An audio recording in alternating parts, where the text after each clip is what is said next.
Hər vaxt xeyir olsun əziz izləyicilər. Maraqlı isbat məsələsi var, onun həllinə baxaq. Deyir, isbat edin ki, ixtiyari üçbucaqda bir tərəfin uzunluğu digər iki tərəfin uzunluğu cəmindən kiçik, fərqinin modundan böyükdür. Demək, bizə bir üçbucaq,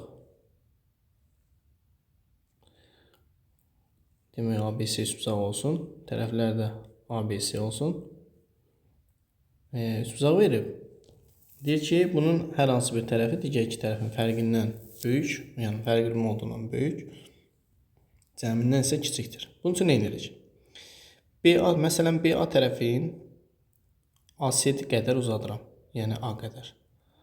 Və həmin nöqtəni C nöqtəsi ilə birləşdirirəm. Burada bir D nöqtəsi adlandıraq. DBC üçbucaq yaranır. Diqqət eləsək görərək ki, DAC üçbucağı bərabər yanlıdır. Çünki bu da A-dır, bu da A-dır. Onda bunun bucaqlarını alfa götürürəm, buranı da beta götürürəm. DBC üçbucağına baxsaq, DBC üçbucağında DB tərəfi, yəni A plus B, BC tərəfindən, yəni C-dən böyüklüyü göstərir. Nəyə görə? Çünki A plus B-nin qarşısında duran bucaq alfa plus betadır. BC-nin qarşısında duran bucaq isə alfadır. Yəni bucaqlara görə biz tərəfin böyüklüyünü deyə bilirik. Alfa plus beta alfadan böyük olduğuna görə alfa plus betanın qarşısında duran tərəf də alfanın qarşısında duran tərəfdən böyük olacaq. Bunu deyə bilirik. Demək, C A ilə B-nin cəmindən kiçikdir. Çünki C-nin kiçik bucağın qarşısında durub. Sonra nə edirik? Sonra B-dən AC tərəfinə uzunluğu B-yə bərabər. Uzunluğu B-yə bərabər. Yəni, buradan bir parça ayırıram.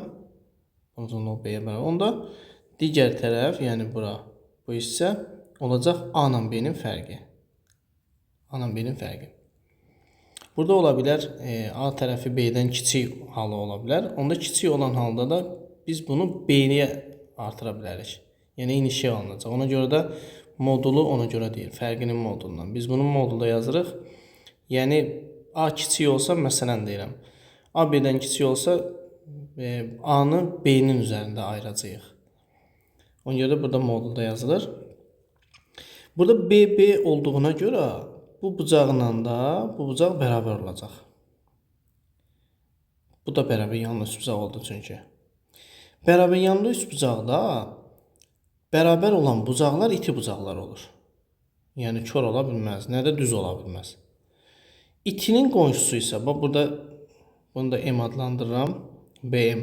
Burada bir bucaq yaranıb. Diqqət eləsəz, BMC üçbucağında buradakı bucaq kör olduğu görsənir. Diqqət edeyim dənə. Demək, qammanın qonşu bucağı içəridə. Diqqət eləsəz, BMC-də görəcəksiniz. BMC bucağı kör bucaqdır. Qamma çünki iti bucaqdırsa, onun qonşusu kör olacaq. Kör bucaqlı üçbucaq, BMC üçbucağı kör bucaqlı üçbucaqdır. Kör bucaqlı üçbucaqda da ən böyük tərəf kör bucağın qarşısında duran tərəfdir. Bu da C, bu üçbucaqda, yəni BMC üçbucağında ən böyük tərəfdir. Yəni biz C-nin A-B-dən böyüklüyünü bilirik. A-B-dən böyüklüyünü bilirik. Demək, C həqiqətən də A-B-nin fərqinin modundan böyük, cəmlə isə kiçikdir. Demək, elə bizdən bunu istəyirdi, ispat olundu. Sağ olun əziz şagirdlər, əziz izləyicilər. Növbəti videoda görüşərik.